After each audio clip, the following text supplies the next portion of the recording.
Hello guys and welcome to my budget deck channel today with one of my favorite decks for like a very long time, and I'm bringing it back, which is Go Second Abyss Actors.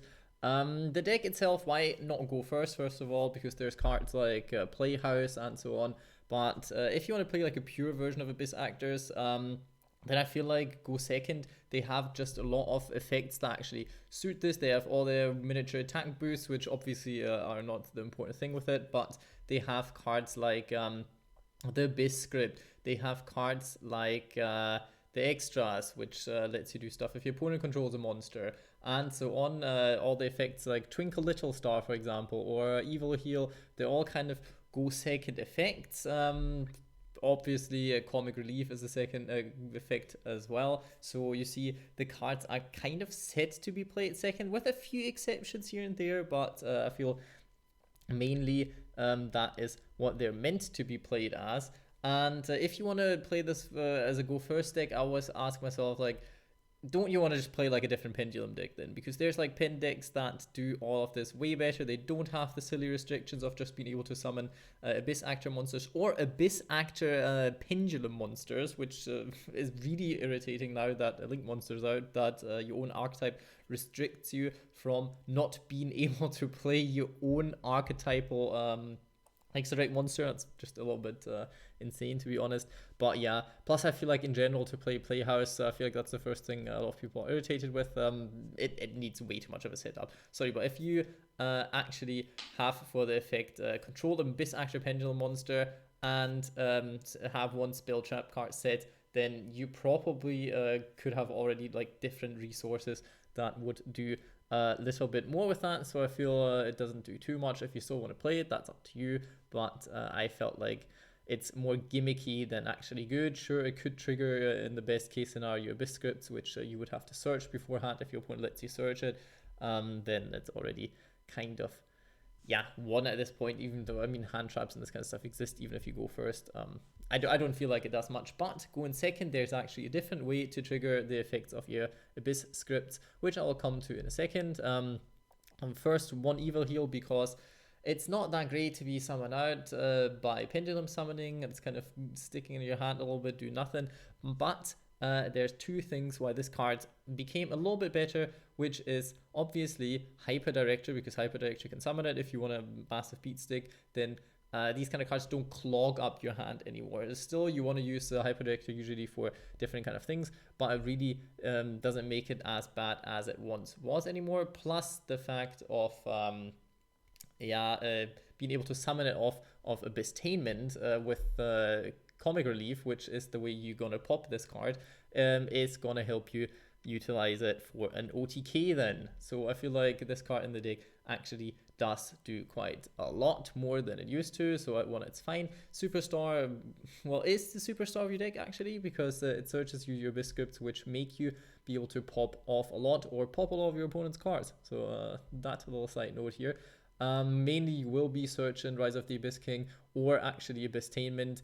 Opening Ceremony can be nice if you know you can't finish your opponent, to maybe refuel on some hand traps, because you see this deck, other than most other pendulum decks, actually does have the space to play some of these little bad boys here. Obviously, I'll go into that as well, plus budget deck channel, so we will see what people can afford and what people want to afford, and obviously have a few things that you could run instead. But first of all, Madonna, very great searcher. Being able to search this card off of Hyper Director is nice, but that is the card I was talking about.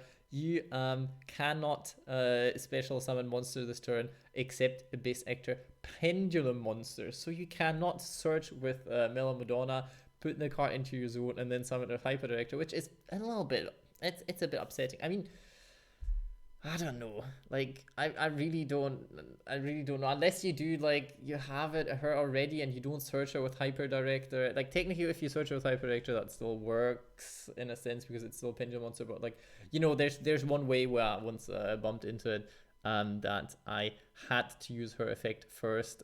So I had a normal summonable monster, got a monster on board with I think extras or whatever, and then I couldn't use the effect. Like, you could still search her off of the Hyper Director and play her, but that was the situation I was talking about. Basic Actor Sassy Rookie, technically a stall card if your OTK doesn't go through, and Floater plus stall equals nice. See, this is what you kind of have to resort to in this deck. Like that's already a card where it's like, meh, might as well play it. It's level 4, possible rank for access. Oh, by the way, everything you see here in the extra deck, but besides Hyper Director and sometimes Phoenix, is probably not going to come up much. So don't worry about that. Wild Hope, Surge, you could pop it yourself if you want to. You have Rise of the Abyss King, so that's also neat. If your opponent pops it, yay, you get some cards off of it. Nice. I mean, was a little bit better back in the days with Electromite, but let's not talk about what happened to that card. Curtain Raiser, very, very strong card, in my opinion.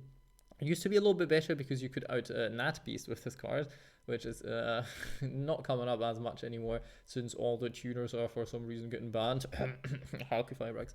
And, well, one Twinkle Little Star, because if you can't finish your opponent, this card is at least somewhat of a board clear, because yeah, most of your monsters are not capable of attacking your opponent's monster over your opponent's monsters. Like they all don't have the attack value. Not even Mellow Madonna has.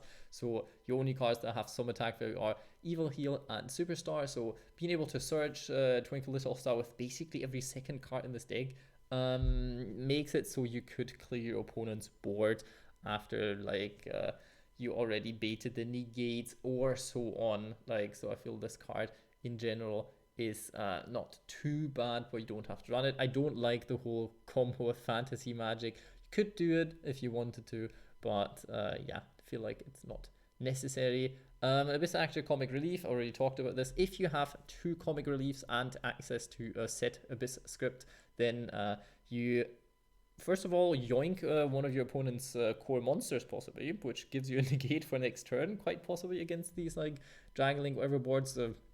Sure, if it goes that far.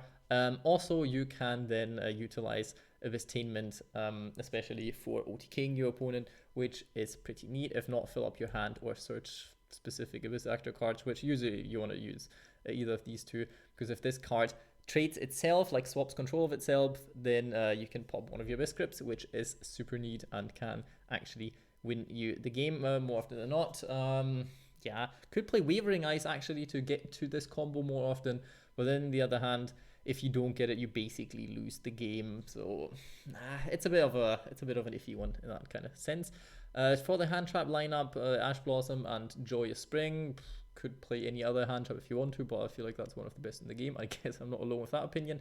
Nibiru, if you don't want to buy Nibiru, or if you are like, oh, this card's getting banned or limited or whatever at one point anyway, which I could see it if Pancratops did Mind Control, then Nibiru is possibly not going to be around at 3 for that much longer, but Dark Ruler no more really should be, so I feel like you could swap it. Nibiru though has a bit of synergy with the deck, because first of all you can grab yourself the token. If it's really big, you can just punch over your like extras or whatever and basically win the game by that, kind of, so that can be nice. Also, yeah, in general, I like it because it puts like an opponent on your monster's board, a monster on your opponent's board as well for extra. So like need, plus it doesn't keep you from OTKing, which is probably the best reason for why that card is a little bit better than Dark Ruler No More in this deck, at least. But obviously side decks and things are a thing, so if you feel like you want to swap that out, that's fine. But Dark Ruler lets you not be able to OTK even with Abyss-tainment's pop effect, which Nibiru does. Also, Nibiru helps you if you have to go first, because you can already see this deck does not like going first whatsoever. If you don't draw one of your hand traps and make a Baguska, I guess, not doing much going first. So Nibiru actually would help there a little bit more than Dark Ruler would, for example, but you could just side in some traps going first and take out your Abyss script, because you probably only need one Rise of the Abyss King if even, and yeah, take out a lot of other shenanigans in this deck that you do not need. So I feel like that's a thing. Also, what this deck really struggles with is getting rid of your opponent's back row. You have a horrible matchup against decks like Orchestra or Salamangreat, because these decks don't really have good monsters on board, but like that, if you steal them or whatever, it doesn't do much, or if you use Dark Ruler on them or whatever, it doesn't do much. So that doesn't really help you. but you have no archetypal way of getting rid of their back row whatsoever. So you are really screwed if they put a one or two negates that probably crippled you to the point of not being able to win. So I really hate those kind of matchups with this deck. Funky Comedian, literally justing out to like a little bit like cards that just can't be over, because you see your biggest attack point beta is 3000, and let's be honest here, even if you survive the negate stuff of a Dragoon, you're not getting rid of this card. But by no chance you're getting rid of Dragoon with this deck. So yeah, that is you're out to these kind of cards, sadly, but that's how it is. Extras, very good fodder for a Hyper Director, very good to search out your Mellow Madonna, for example. So all in all, a great searcher of the deck. Also limits you to summoning Abyss Actors. So yeah, that's why your extra deck plays are not happening all that much. I feel like that's the best ratios in terms of Abyss Scripts, because you don't really want to hard draw them. Sometimes you want to hard draw Abyss Script if you can normal summon, or like special Curtain Raiser extras and normal Wild Hope, for example, could do something to pop some opponent's cards if they let you do this. Good thing about this card is your opponent cannot respond to it if you have a level 7 or higher. So if you search it off Superstar, great. Will your opponent let you do this? Probably not. So, you know, it's going to be a hard one. So I feel like the ratios shouldn't be more than 4, because then you brick on them and you don't really know what to do. Talking about bricking, Pot of Desires, a card in this deck that works, but like because your one-offs that you play aren't like insanely good. Like they're not high value. You're not valuing Little Star. You're not valuing Evil Heal. You just want to have a second, like 2 more cards in your hand. So Desires is fine. If you have Extravagance, play Extravagance. Even though going second, I feel like Extravagance is significantly worse, because your opponent will negate this, and if then your hand is kind of shite, that's always a hard one. But I guess that's what you deal with by playing Abyss Actors. For the extra deck, a bit of fodder for the Dreadnought, which you can play in this deck, which isn't too bad, since you can make sure your opponent has a monster that you can beat over, since you can trade creatures, swap a few things with Comic Relief, which is nice. Tornado Dragon for back row, Baguska for stall, Castell removal don't necessarily need it, but like I said, it doesn't really matter. Exeter Knight is board clear, because I didn't want to include the new like AA Zeus kind of thing, because that is way too expensive. Abyss Dweller, certain decks don't like to deal with this card. Borlow Dragon for getting rid of cards that you otherwise cannot get rid of. Like there's some cards that you really can remove from the board whatsoever with this deck. So Borrowload actually quite nice. Could obviously play Borrow Sword, but you'll not be summoning a Link for like 99 out of 100 times. So I feel like that's it. The Nightmares for you versatility and utility, and Hyper Director, because this card actually has some lines of play in this deck, to be honest. Could combine this card with several other Pendulum monsters, because the monster that you summon from your zone still is like not restricted by any of his effects. So technically like a Morphage Goliath or something like this is nice, but yeah, I feel like you're reaching too far if you're trying to do this with the deck, in my opinion. But if you have a build that does these kind of things and is great with it, then go for it. Honorable mentions, Romantic Terror, could play it, but don't really see the need to. Fantasy Magic, don't really see the need to. Hatronade, actually very good against back row decks. If your opponent has one monster on board that you could switch and then OTK with the Bestainment, hitting them with a Hatronade actually can win you the game. So that's a cheap card if you don't have Lightning Storm, versus back row decks. If you want to finish them within one turn, then do that. No Material, if you don't want to get Ash Blossom, is a very cheap card at the moment, if I'm not mistaken. And yeah, it's kind of fun. It's Gnome. You gnome your opponent. What else do you want, actually? So I hope you had a great time listening to the shite that I put up, and I hope you're having a good day.